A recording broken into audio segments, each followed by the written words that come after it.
Hey guys, how you going? Hope you're all having a fantastic day. I'm back. I haven't been doing a video for a while now, a few days, because I really haven't had the time, but today I've got the opportunity, so I'm going to take that opportunity with both hands and I'm going to do a review for you all. So hopefully it's as good as my other ones. Now this film has a connection with the last film I reviewed. The last film I reviewed was a German-speaking film called Downfall. Now the connection that this film has with Downfall is the fact that it's from the same director. This film was made 3 years before Downfall, 2001, directed by Oliver Hirschbiegel, and this was his debut film and really got him the recognition that he deserved. And this film is called Das Experiment. Now, recently, Hollywood have done a remake called The Experiment. I haven't seen the remake, so I can't compare the two. But if you enjoyed the remake and you haven't seen the original German language film, I highly recommend you go and check it out, because most of the time, especially with Hollywood remakes, the foreign original is a lot better. So if you don't mind reading subtitles and you like the Experiment with Adrian Brody in it, then I highly recommend you check this one out. So the story is as follows.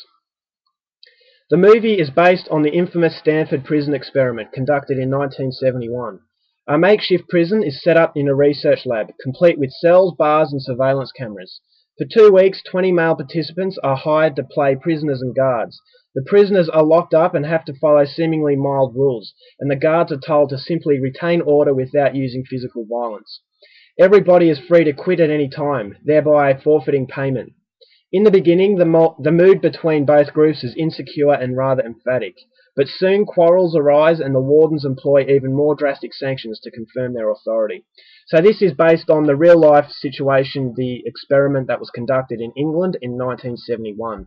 So although this is based on those events, Oliver Hirschbiegel has used his imagination and made it a story of his own. So the overall core of the core idea of the story is very real, but this one is set in Germany and it's not set in the 70s. It's a very modern film.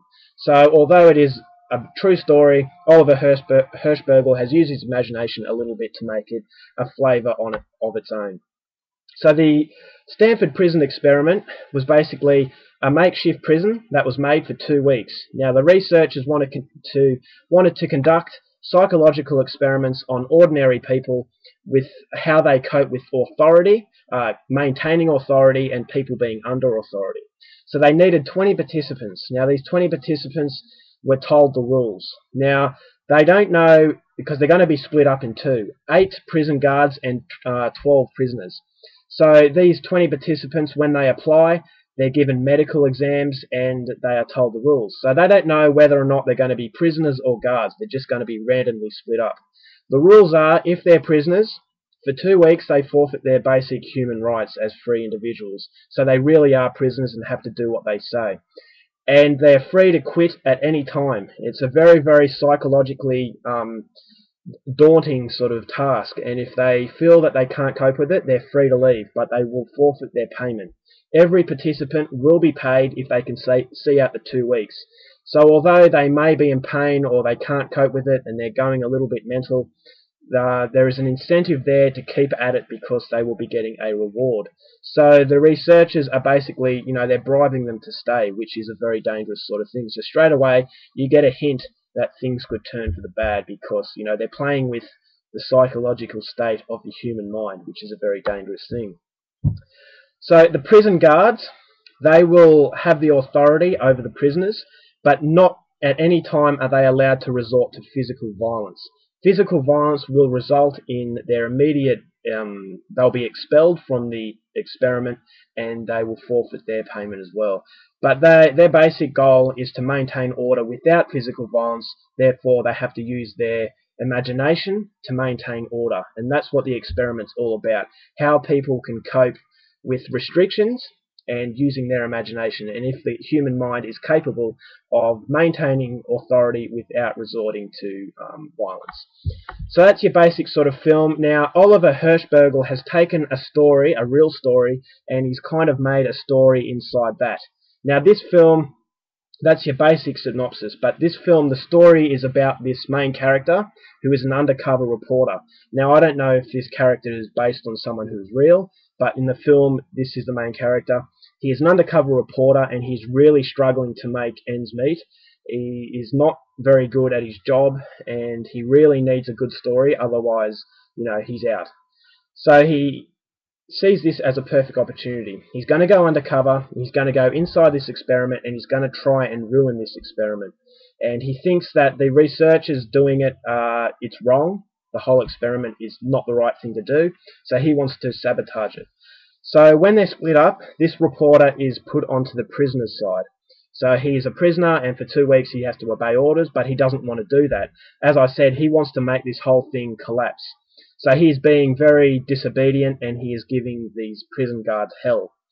And as the film progresses, his behaviour gets more and more disobedient, and the guards are really at breaking point, and pretty soon things escalate more so than anyone else could have imagined. And this guy who's trying to sabotage it, he knows that they can't use violence, but things escalate and they end up getting more and more drastic. And by the time the people who are conducting this experiment realize that things have got out of hand, it is already too late. And what started as a mild experiment turns into a fight for survival because, everyone has lost control and things have gone from bad to very, very bad.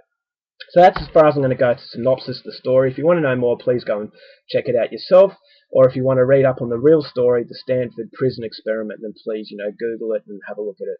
But yeah, if you don't want to read up on the real story and you want to watch the film, then that's as far as I'm going to go. Hopefully I've left you wanting to know more. Therefore, you go out and get it.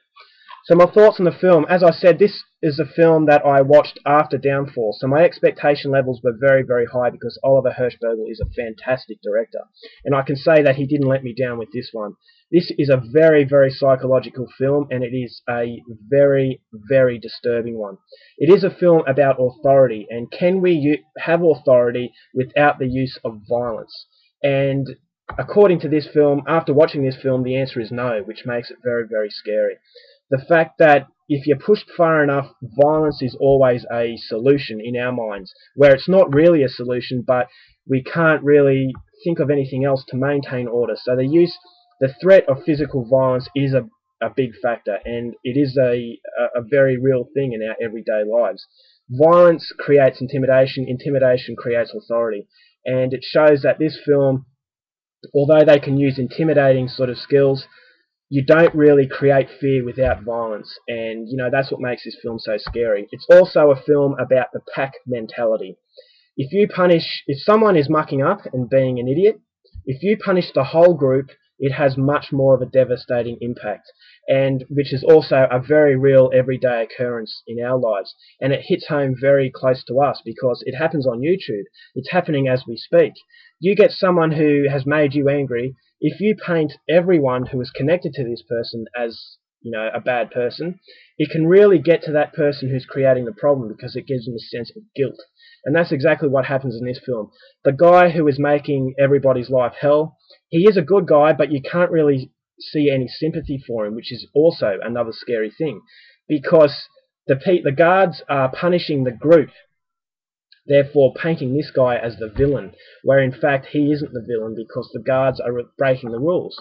But you would swear that this guy's the villain because his behaviour is resulting in everyone being punished. So very, very psychological, and it really does make you think, and it's very, very real. It's not gory, so gorehounds, you're not going to like it, but having said that, is still very, very disturbing. A lot of what's the word? I've just completely forgot it. A lot of humiliation in this film. There is urination on someone's head. Someone's forced to clean a toilet with his the gown that he has to wear, and just very, very mental sort of attacks. This guy is claustrophobic and he gets locked in this little box. So very, very cruel stuff. And although they're not allowed to use violence, they do stuff that is just as good as violence. And you kind of think that it starts off very mild, but it soon escalates into something very, very heavy. And it's just like watching It's just like watching a ship sink. Sorry, I can't speak.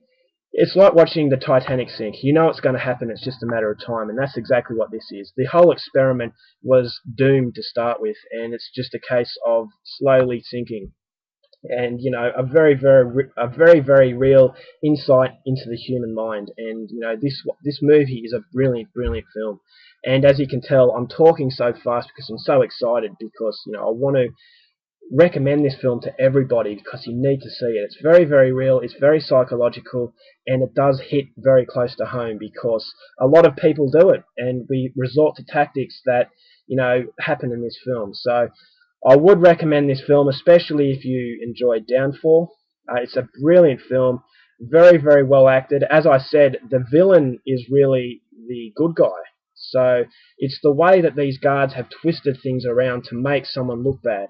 And as I said, it happens on YouTube as we speak, that people twist things, and it's the group, sort of the pack mentality. If you punish the pack, you make the bad guy, you make the good guy look like the bad guy, because, you know, it really does work, and it is a psychological tactic, and it really is apparent in this film especially. So yeah, I hope I made sense in this film review. I know I lost my words here and there, but you know, it's the type of film that's very, very hard to explain, and I would really recommend you go out there and see this one to fully experience this, because that's exactly what it is. It's an experience. You don't enjoy it, you survive it. So a very, very good film. I would highly recommend it if you want a film that is going to make you really think. Very, very disturbing, but it doesn't have gore. So if you're up after that kind of thing, then I'd stay away from it. And if you enjoyed the remake, then please go out and see this one. Alright guys, that review took a little bit longer than I would have liked. I hope I made sense. As I said, I just kept talking really fast because I love the film, I love Oliver Hirschbiegel's work, and so I hope I have made you all go out and want to go out and see the film for yourself. Alright guys, that's it. Until next time, take care of yourselves, and I'll see you later. Bye.